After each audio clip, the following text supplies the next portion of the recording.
يسعد أوقاتكم خامس. اليوم بدنا ناخد قسمة عدد صحيح على كسر عادي. بداية بدنا نتعرف على مقلوب الكسر. مثلا لو حكيت 4/3، الأربعة بسط والثلاثة مقام، فأنا بدي أقلبها، يلي هو بدي أقلبها بتصير 3/4. يعني المقام بصير بسط والبسط بصير مقام. مثلا لو حكينا 1/2، يلي هي نص، أخذنا مقلوبها يلي هي 2/1. لو أخذنا مثلا 6/4، قلبناها بصير 4/6. مثلا لو أخذنا 5/2، قلبناها بتصير 2/5. مثلا لو أخذنا 3/10، لو قلبناها بتصير 10/3. مثلا لو حكينا 11/20، قلبناها بشو بدها تصير؟ 20/11. إذا لمقلوب الكسر إحنا بصير عندنا البسط مقام والمقام بسط. عشان إحنا نثبت معلوماتنا يا خامس، بدكم تحلوا نشاط 3 وتبعتوه.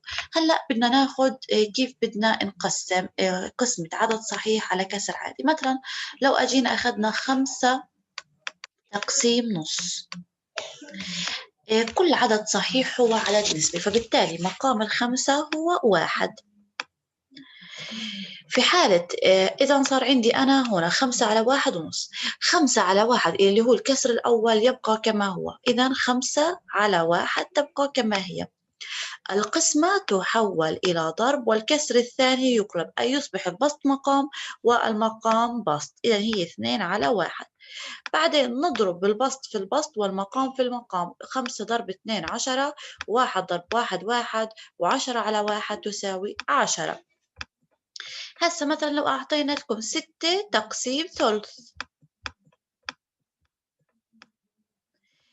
كل عدد صحيح هو عدد نسبي، إذا الستة مقامها 1، يلي هي 6/1. القسمة تحول إلى ضرب والكسر الثاني يقلب يصبح 3/1.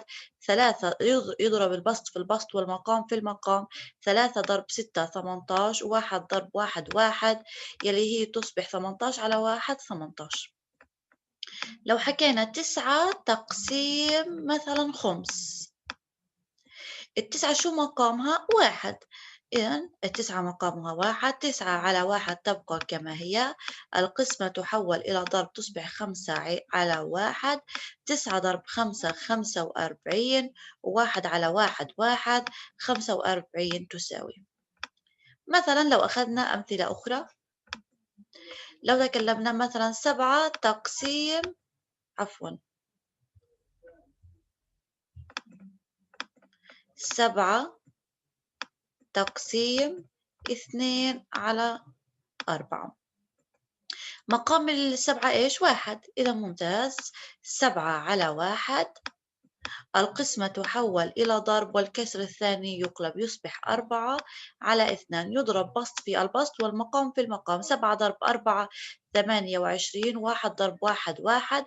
هل هنالك إمكانية لتبسيط الكسور؟ نعم. تقسيم 2 تقسيم 2.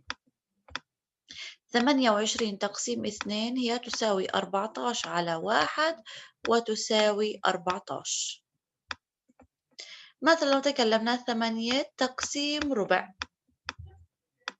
مقام 8 1، يساوي إذا 8/1 ضرب 4/1.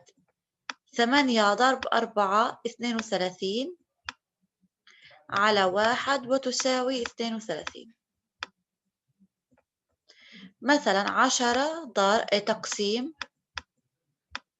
2/6، 10 مقامها 1، تصبح 10/1 ضرب 6/2. بسط ضرب بسط ومقام ضرب مقام. 10 ضرب 6 60، و1 ضرب 2 2. تقسيم 2 فيها 1، تقسيم 2 فيها 30، يلي هي تساوي 30/1 وتساوي 30. طبعا صبايا بتمنى منكم انكم تكونوا ركزتوا، انكم تكونوا ميزتوا ما بين العدد الصحيح والعدد النسبي. العدد النسبي اللي هو الكسر العادي اللي هو بسط على مقام. طبعا بنركّز بالفيديو شوي، شوي بنفهمه، بنكتب الشرح على الدفتر بخط واضح، وبنحل نشاط 1، 2، 3 بتبعتوا لي إياهم على الخاص. نهاركم سعيد.